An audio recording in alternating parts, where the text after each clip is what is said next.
يا أيتها النفس المطمئنة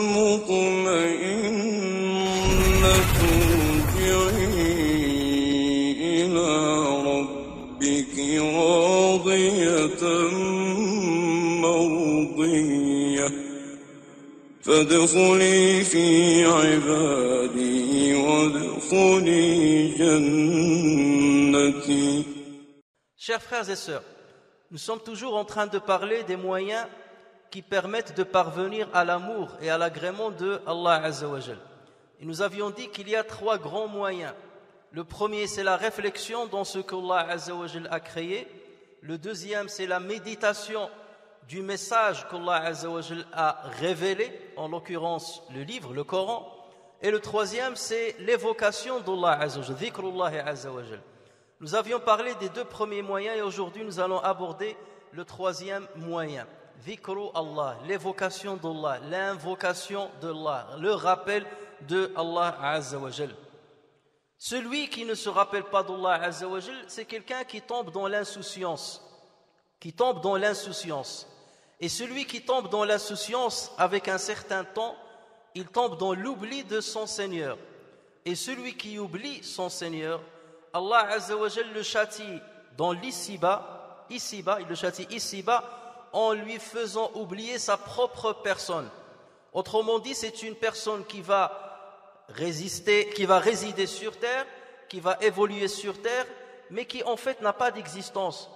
Il n'est pas lui-même, il devient plus égaré que les animaux qu'Allah Azza wa Jal a créés. Parce que les animaux, malgré tout, ils évoquent Allah Azza wa Jal. Comme Allah Azza wa Jal l'a mentionné dans le Coran, il n'y a pas une chose sans qu'elle ne glorifie pas Allah Azza wa Jal, mais vous ne comprenez pas la manière de leur glorification.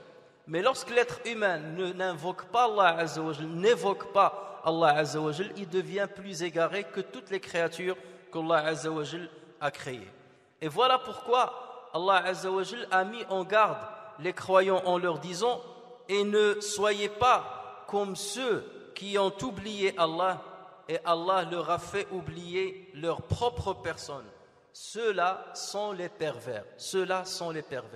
Ils s'oublient eux-mêmes et ils deviennent comme une machine qui vit sur terre, et ce n'est que leur passion qui les téléguide, et ce n'est que leur passion qui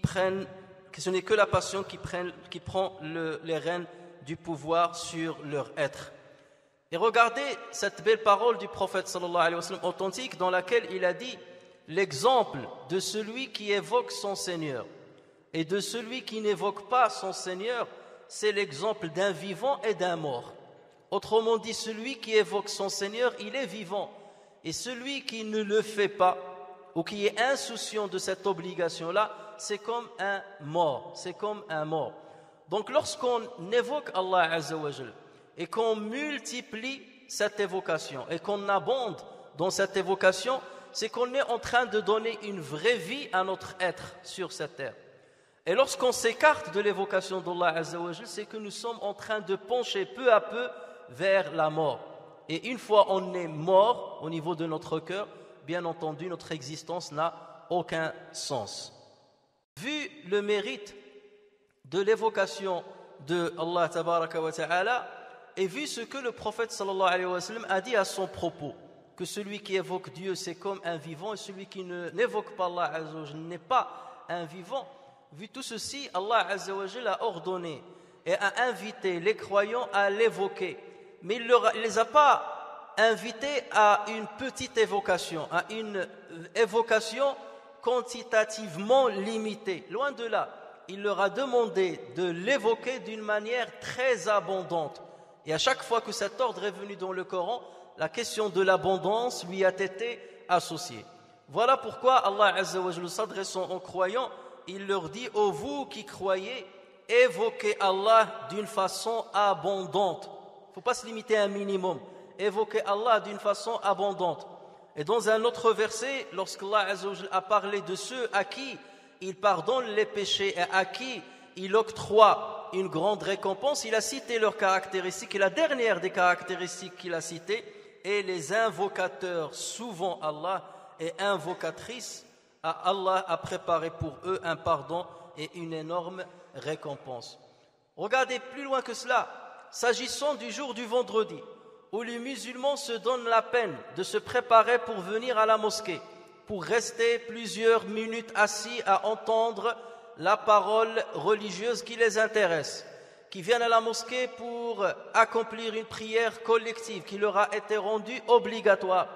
Une fois la prière est terminée, le musulman ne peut pas penser qu'il a accompli son devoir vis-à-vis d'Allah Azza wa Jal et que ces moments qu'il a passés, même s'ils paraissent pour lui très longs, de longs moments, ces moments qu'il a passés dans la mosquée suffisent pour sa journée. Allah Azza wa Jal s'adresse aux croyants en leur disant: puis quand la salat est achevée, la salat de Jumu'ah, puis quand la salat est achevée, dispersez-vous sur terre et recherchez quelques effets de la grâce d'Allah, ça veut dire travailler, chercher le bien qu'Allah Azza wa Jal vous octroie et évoquez abondamment Allah, afin que vous réussissiez. Donc autrement dit, la prière que vous avez accomplie, ce n'était pas un exploit. Elle n'est pas suffisante pour maintenir le lien avec Allah Azza wa Jal. Vous l'avez terminé, évoquez Allah Azza wa Jal d'une manière abondante. Et cette invitation, on l'oublie assez souvent. Une fois on accomplit le Jumu'ah, pour nous on a accompli un exploit. J'ai fait mon Jumu'ah, alhamdulillah, j'ai fait mon devoir et je pars et j'oublie que j'ai encore un devoir à accomplir qui est celui d'abonder dans l'invocation de mon Seigneur. Abdullah ibn Busr radiyallahu anhu rapporte qu'un homme est venu voir le prophète sallallahu alayhi wa sallam et il lui a dit: à Rasulallah, les décrets de l'islam sont devenus très nombreux pour moi. Conseille-moi de faire quelque chose à laquelle je peux me cramponner. Cite-moi une seule chose à laquelle je peux me cramponner. Et le prophète sallallahu alayhi wa sallam de lui dire que ta langue ne cesse jamais d'évoquer Allah. Que ta langue ne cesse jamais d'évoquer Allah. Et le prophète sallallahu alayhi wa sallam a utilisé une expression très belle. Il a dit que ta langue reste toujours fraîche, qu'elle reste fraîche avec l'évocation d'Allah Azza wa Jal. Ça veut dire que si tu t'arrêtes un moment d'évoquer Allah Azza wa Jal, ta langue risque de s'assécher. Et suite à cela, c'est ton cœur qui s'asséchera. Donc continue à évoquer Allah Azza wa Jal, ne cesse jamais de le faire. Abu Darda radiyallahu anhu dit que le prophète sallallahu alayhi wa sallam s'adressa un jour aux compagnons, et à travers eux il s'adresse bien entendu à nous tous, et il leur dit: voulez-vous que je vous désigne la meilleure de vos œuvres? Voulez-vous que je vous désigne la meilleure de vos œuvres, celle qui pèse le plus lourd auprès de votre Seigneur, celle qui se trouve dans les plus hauts degrés de ce que vous faites, celle qui est mieux que vous dépensiez de l'or et de l'argent, celle qui est mieux que vous affrontiez votre ennemi, mieux que de mourir martyr. Et les compagnons de dire: bien entendu, on aimerait bien que tu nous désignes cette œuvre-là. Et le prophète sallallahu alayhi wa sallam de dire: dhikrullah, l'évocation de Dieu. Voilà l'œuvre, de loin la meilleure œuvre que vous puissiez accomplir, l'évocation de Allah Azza wa Jal. Donc ceci nous montre, chers frères, qu'il ne suffit pas d'évoquer Allah Azza wa Jal seulement à travers les prières. Les prières, ça c'est un minimum nécessaire pour maintenir un petit lien avec Allah Azza wa Jal dans la journée. Et ce minimum-là ne suffit pas. Il faut en rajouter pendant toute la journée. Et voilà pourquoi, dès l'aube de l'islam, le prophète sallallahu alayhi wa sallam, Allah Azza wa Jal s'adressa au prophète sallallahu alayhi wa sallam en lui disant: et invoque le nom de ton Seigneur matin et après-midi, et prosterne-toi devant lui une partie de la nuit. Alors même la nuit, ne coupe pas court à l'évocation que tu faisais pendant la journée. Et prosterne-toi devant lui une partie de la nuit et glorifie-le de longues heures pendant la nuit. Chers frères et sœurs, les savants se sont posé la question: qui est plus important, ad-du'a ou bien ad-dhikr, l'invocation, la supplication d'Allah Azza wa Jal, ou bien l'évocation de Allah Azza wa Jal? Et tous ont dit que l'évocation de Dieu est mieux que ad-du'a. L'évocation est mieux que ad-du'a. Et non, ils en ont tenu pour preuve que Allah Azza wa Jal nous a montré dans le Coran la manière avec laquelle on l'invoque à travers Surat al-Fatiha. Vous savez très bien que Surat al-Fatiha, son but c'est quoi? C'est qu'Allah Azza wa Jalla d'abord nous montre comment l'invoquer et lui demander la chose la plus importante, qui est celle de nous guider dans le sentier droit. Ihdina as-sirata al-mustaqim. C'est ça le plus important. Si on est guidé, on a tout gagné. Mais regardez dans Surat al-Fatiha, vous voyez qu'avant de parvenir à l'invocation, le croyant commence par l'évocation. Il commence par l'évocation. Alhamdulillahi Rabbi al-alamin. Louange à Dieu, Seigneur des mondes. Il commence par les louanges. Ar-Rahman, Ar-Rahim, il cite deux attributs, deux noms et deux attributs de Allah Azza wa Jal. Maliki Yawmiddin, le souverain du jour de la reddition des comptes, ou le souverain du jour de résurrection. Donc il commence d'abord par l'évocation avant de présenter son invocation, avant de présenter sa demande. Et regardez ce qu'a dit le prophète sallallahu alayhi wa sallam dans le hadith qui a été authentifié par Muslim, rahimahullah. Il dit, le prophète sallallahu alayhi wa sallam, donc Abu Huraira dit, le prophète sallallahu alayhi wa sallam dit, Allah Azza wa Jal dit, donc autrement dit c'est un hadith Qudsi. Hadith Qudsi, Allah Azza wa Jal, c'est lui qui parle, donc Allah Azza wa Jal parle à la première personne du singulier. Donc dans ce hadith, le prophète sallallahu alayhi wa sallam dit, lorsque le serviteur dit, enfin Allah Azza wa Jal dit, j'ai divisé la prière entre moi et mon serviteur en deux parties. Et mon serviteur aura ce qu'il demande. Et là, la prière ici, ça veut dire Surat al-Fatiha. Je l'ai divisé en deux parties et mon serviteur aura ce qu'il demande. Ce qu'il demande, c'est ce qui vient au dernier verset. Ça veut dire d'être guidé dans le droit sentier. Ainsi, lorsque le serviteur dit Alhamdulillah Rabbil Alamin, louange à Allah, Seigneur de l'univers, Allah Azza wa Jal dit, mon serviteur m'a loué. Ensuite, lorsque le serviteur dit Ar-Rahman Ar-Rahim, le tout miséricordieux, le très miséricordieux, Allah Azza wa Jal dit, mon serviteur m'a fait des éloges. Athna alayya abdi.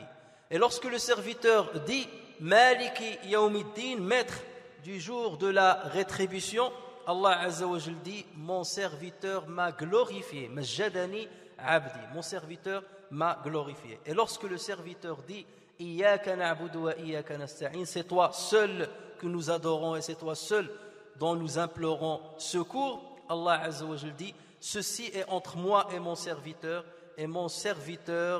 a ce qu'il demande ou aura ce qu'il demande.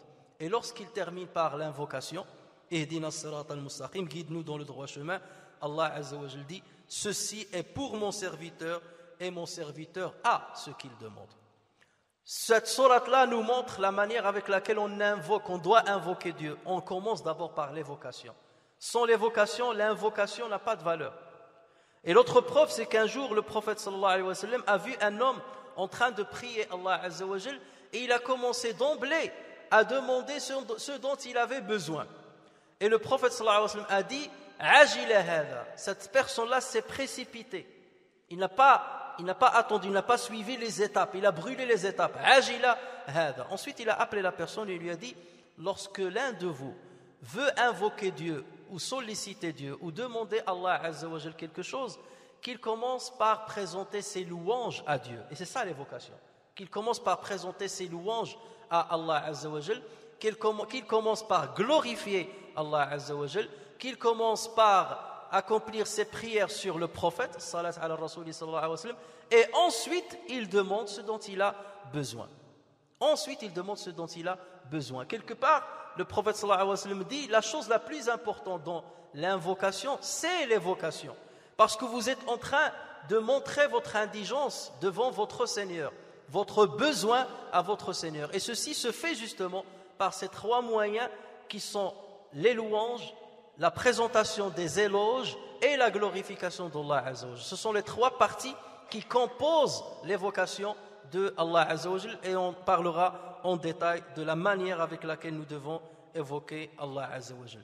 Voici donc comment on se rend compte de l'importance de l'évocation d'Allah Azza wa Jal, et c'est cette évocation bien entendu qui nous fera mériter l'amour de Allah Azza wa Jal, et c'est cette évocation qui nous fera parvenir à l'amour de Allah Azza wa Jal, puisqu'elle donne vie à notre cœur, et un cœur qui vit, un cœur qui bat, c'est un cœur qui peut aimer et un cœur qui peut mériter l'amour de notre Seigneur. Chers frères et sœurs, vous le savez très bien, nous vivons dans une époque où le matérialisme a dominé toute chose, où le matérialisme a terrassé le spiritualisme, la spiritualité.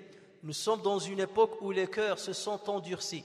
Non pas seulement les cœurs de ceux qui ne croient pas en Allah Azza wa Jal, même les cœurs de ceux qui croient en Allah Azza wa Jal. Parce que notre croyance parfois, elle est devenue seulement théorique. Elle s'est limitée seulement à la raison. Mais elle n'a pas jailli dans les cœurs. Et on a parlé déjà de ce sujet-là. Et voilà pourquoi nous avons besoin de temps en temps de nettoyer nos cœurs. Toute chose peut être touchée par la rouille. Comme le fer. Le fer, lorsqu'il est à l'air libre, il est touché par la rouille. Et les cœurs aussi sont touchés par la rouille. La rouille de l'ignorance, la rouille de l'insouciance. Et celui qui va accomplir le polissage de ces cœurs-là, c'est bel et bien l'évocation d'Allah Azza wa Jal. Abu Darda a dit, radiyallahu anhu, a dit, chaque chose peut bénéficier d'un polissage, et le polissage des cœurs se fait par l'évocation de Allah Azza wa Jal. L'évocation d'Allah Azza wa Jal, c'est l'alimentation des cœurs. Et lorsqu'on alimente ces cœurs-là, ils sont protégés de la rouille, ils sont protégés de l'insouciance. Et c'est ainsi qu'ils peuvent aimer Allah Azza wa Jal. Un cœur rouillé, un cœur inhumé par l'égarement, inhumé par les dépraves de la passion, c'est un cœur qui ne peut pas connaître Dieu. C'est un cœur qui ne peut pas aimer Dieu. C'est un cœur qui ne peut pas mériter l'amour de Allah Azza wa Jal. Ce n'est qu'un cœur brillant, un cœur limpide, un cœur propre qui peut aspirer à l'amour d'Allah Azza wa Jal.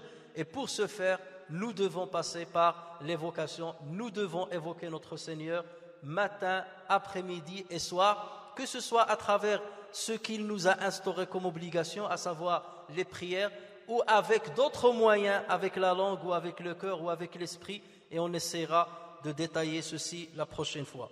Et regardez ce hadith Qudsi dans lequel le prophète sallallahu alayhi wa sallam dit, un hadith rapporté par Bukhari et Muslim, dans lequel le prophète sallallahu alayhi wa sallam dit, Allah Azza wa Jal dit, je suis conforme à ce que pense mon serviteur de moi. Je suis conforme à ce que pense mon serviteur de moi. Autrement dit, lorsque mon serviteur pense du bien de moi, je serai bien avec lui. Et s'il pense du mal de moi, je serai mal avec lui. Je suis conforme à ce que pense mon serviteur de moi. Et je suis avec lui lorsqu'il m'évoque. Lorsque tu évoques Allah, Allah Azza wa Jalla sera à tes côtés. Et je suis avec lui lorsqu'il m'évoque. Celui qui m'évoque en lui-même, je l'évoque en moi-même. Celui qui m'évoque en lui-même, je l'évoque en moi-même. Et celui qui m'évoque dans une assemblée, qui parle de moi dans une assemblée, qui montre ma grandeur dans une assemblée, qui appelle à moi dans une assemblée, je l'évoquerai dans une assemblée meilleure, à savoir l'assemblée des anges. Et imagine, mon frère, ma sœur, si tu veux parvenir à ce degré-là, d'être évoqué par Allah Azza wa Jalla lui-même, d'être évoqué par ton nom auprès des anges, il te suffit d'ouvrir la porte de l'évocation. Voici le lien qui te lie à Allah Azza wa Jalla, voici le lien qui te permet de bénéficier de cette grande récompense, de ce grand bienfait qui est l'amour de Allah Azza wa Jalla. Et on aura l'occasion de détailler la manière avec laquelle nous devons évoquer Allah Azza wa Jalla.